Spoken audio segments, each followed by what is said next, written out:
класс цэгмийн сургуулийн удирдлагын систем дээр сэдвийн сан үүсгэх заавар видео хүргэж байна. Багш өөрийн эрхээр нэвтрэн ороод зүүн талд байрлах академик цэсний хичээл дэд цэсний сэдвийн сан цэс рүү орно. Анги болон хичээлийг сонгоод дараах хэсэгт шинэ бүлэг сэдвүүдээ нэмэх боломжтой. Эсвэл манай системийн санал болгож буй сэдвийн сангаас сонгох боломжтой. Бүх сэдв болж байна гэж үзвэл дараах дээр дарна.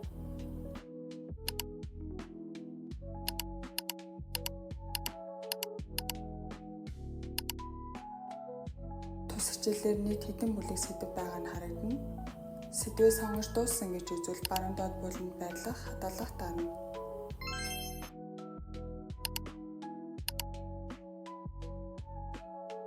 Тухайн бүлэг сэдвийн үнэлгээний шалгуурыг оруулахдаа бүлэг сэдв дээрээ даран баруун талд байрлах хэсэгт шалгуурыг бичиж тэмдэглэн оруулна.